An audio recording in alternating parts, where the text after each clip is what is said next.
Welcome to Pagan Corner. I'm Tina, and today I'm planting out my tomato seeds that I sprouted. I waited too long. I'm about a week late, so they're really leggy. But I'm using the empty nesters method of in the bottom of each of my little pots. I've got some polyester batting to kind of help with the moisture. Help them wick well from the bottom, and she uses this for her self-watering pots. And then on top of that, I'm using Jiffy's organic seed starting mix. I just set the contained package down in this bucket, and then put water in it, let it sit for a few days so it would moisten itself. That peat takes forever, but I didn't need a whole package of polyester batting. Was $8 and something, but Walmart had their polyester pillows on sale for, I think it was 2 for $6. So I bought one polyester pillow, and it's got the batting. So I'm going to try this. She has some real good recommendations for using this in hanging baskets, and so I'm real excited to try that this year. I'll put the link to her blog down in, to her channel down in the comments section. So I'm going to start with my Rugers, not my Rugers. Where do I want to start with? With my,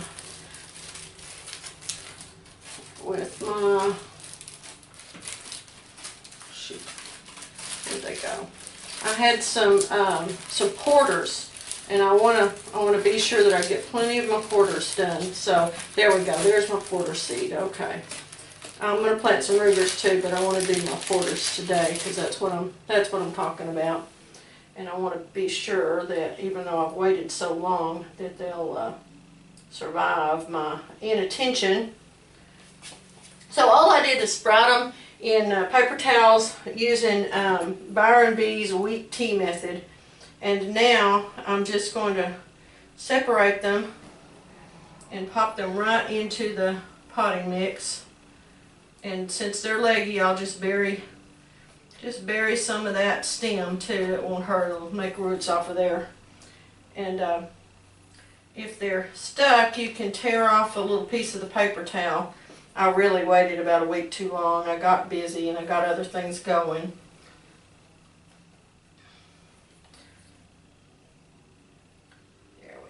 Oh yeah, I think these will do just fine. All I'm doing is just poking these right down into my seed starting soil.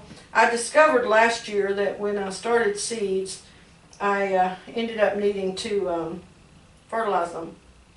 And so watch carefully to see about fertilizing your seeds. You may have to. I just break that one. I did, darn it, I just broke it. If you break, they can survive breaking off from the roots. What they can't survive is breaking off that little top leaflet there. If that breaks off, they're goners.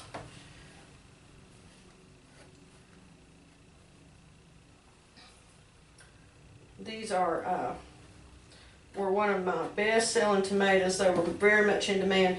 Porters were developed in this part of the country. They were developed in the Stephenville area,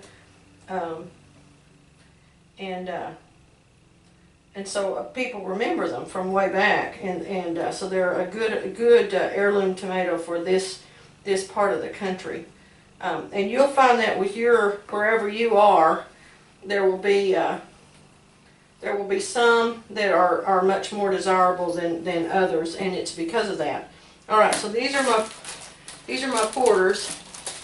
I'm going to put my label on a popsicle stick and stick it right down in there.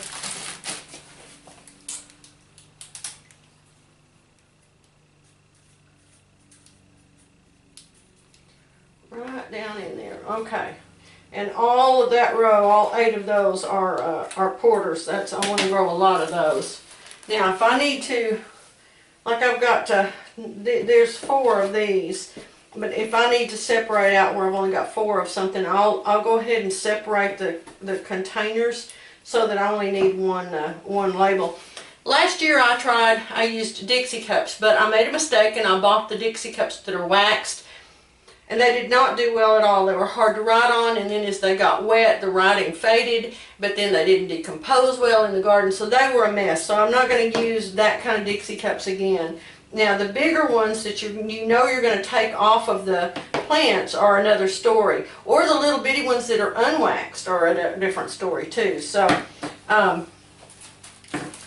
okay, this one I'm calling 3 ounce productive pink saved seed. So this is one that I saved seed from, and I want to see how it's going to do this year. I'm going to plant out 4 of these.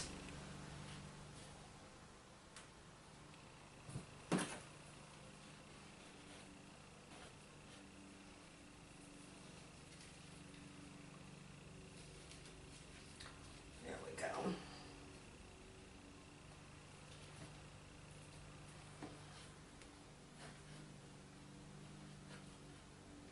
Once I get these all put in, then I'm going to water them really well.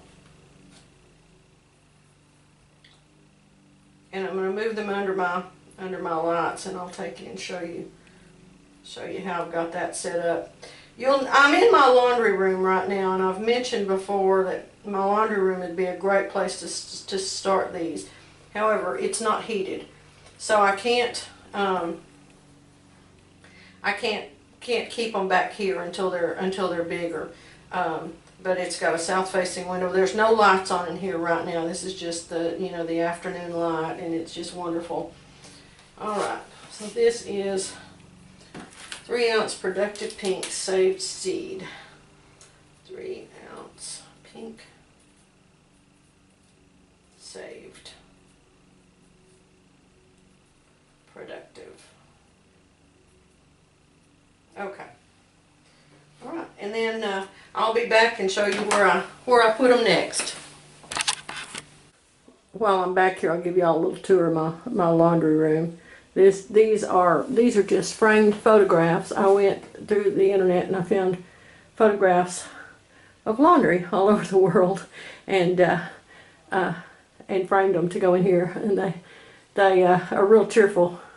I don't know how we can see them in here. The deep freeze, and then the washer and dryer. This is a really happy little room. It's one of my favorite rooms in the house, and I enjoy standing back here and ironing. And as you can see, it's got nice light streaming in all the time, so it's real cheerful, and real nice place to. It makes you want to do your laundry when you've got a nice place to do it in. All right, let's go see what's going on with my seeds. And here we go. This is where they're gonna live, right here next to the wood stove, and in between the kitchen and the living room until they can get a little bit bigger. That way they'll have a nice light. These are just the cheapest plug-in fixtures that you can buy, the 3-foot fixtures. And I had to ask for them at Home Depot because they wanted to sell me one that was a little bit more expensive. And I was like, nope, I know you've got one for $12 there somewhere. So, and then I just bought daylight bulbs for just regular daylight, not grow light, but regular daylight bulbs for them. So they weren't very expensive either. Just hung them on S-hooks from chain, from hooks in the ceiling, and then I can raise. I'll just raise the chain as the plants grow, and I take them out, and I've just got them separated. I just cut a paper towel tube in half to kind of separate them. You can use a stick or whatever. Now then, if it were to get really cold, or I thought they needed more light, I could put I can lay tinfoil over them to kind of hold that heat in and hold that light in, and to give them a little extra oomph. I may let the lights go until about midnight, and then get up and turn them off, and then turn them back on about 5 or 6, so that they get some darkness, but they get lots and lots of light that way. So hopefully that'll help them. these are how my batting looks before I put my dirt in there, and I'll just put my soil in on top of them. All right, that's it. I will see how they are doing in another couple of weeks. All right, thanks. Y'all have a great day, and if you like, I hope you'll give us a thumbs up and please subscribe. Thanks.